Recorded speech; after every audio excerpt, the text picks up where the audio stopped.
You may think the Seventh-day Adventist work in Ghana began in a major city. Instead, a small fishing village on the southern coast was the location of an improbable start. I welcome you to Apam, which is said to be the cradle of Adventism in Ghana. According to history, one dolphin picked a track at the coast in 1888. Dolphin was the name of a local trader who lived in Apam. At the time, there were no Adventists living in the region. One day, whilst fishing, he saw a pamphlet floating. And this man, to satisfy his curiosity, picked that small pamphlet.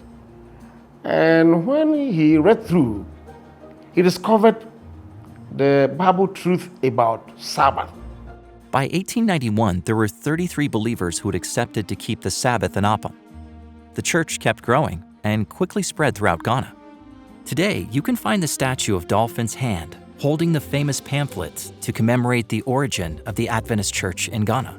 The importance of it is that it doesn't matter how small the beginning of the gospel is here in Ghana. It started by just a track on the coast of Apam, and now we have the churches all over Ghana. In the 150 years following Dolphin's discovery, the Adventist church has grown and become well-respected across the country. Today, Ghana has the largest Adventist membership in the West Central Africa Division. Some of the top schools and medical centers are Adventist institutions. Even the top chaplain roles in the military and police force are filled by Adventist pastors. But there are still areas that are difficult to reach. Memba is a young global mission pioneer in the northern region of Ghana. He has been working to start new groups of believers in communities that don't have a Christian background.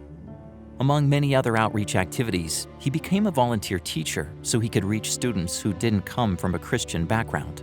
The Adventist church is growing in Ghana, but with a low speed in the northern region. And I decided to teach religious and moral education.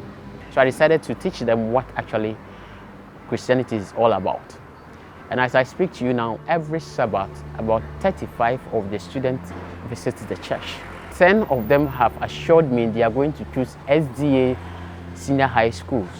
The work of global mission pioneers like Memba is vital to reaching people in unreached communities in Ghana and all of West Africa.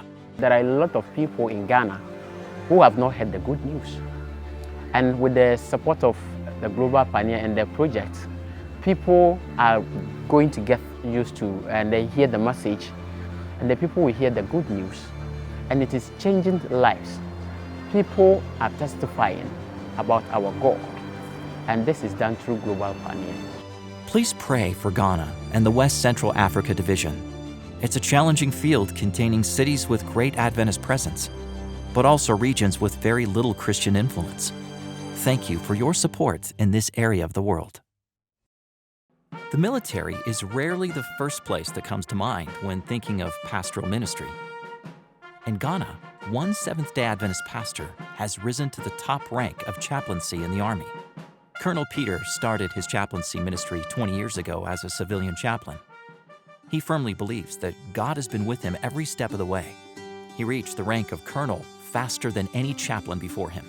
I have risen through the ranks from a lieutenant to now a colonel by the grace of God. It is not that I am exceptional. No. It is because the Lord has found favor with me and He has given me this appointment. Colonel Peter's position as head of the military chaplains has allowed him to share the gospel with top military personnel, government leaders, and many soldiers in the Ghanaian army. One day, a soldier approached him before leaving for a mission. The soldier showed Colonel Peter his talisman, an object he believed had powers to protect him from harm. Colonel Peter used this opportunity to share the power of Jesus with the young man. Then I told him, This one is no good. I have a better talisman, better one, more powerful. They said, sir, are you sure? I said, yes, I am sure. If I give you that one, forever, you'll be protected. And I prayed for him. He came back rejoiced, said, sir, now I've seen. You see, in Africa, we call it juju. He said, sir, your juju is powerful. I said, yes, my juju is powerful because my juju will never fail you. And so we do this so that actually we bring Jesus Christ and the gospel to their doorstep. With the help of Colonel Peter's influence, the Adventist Church received permission to build a church on the military campus.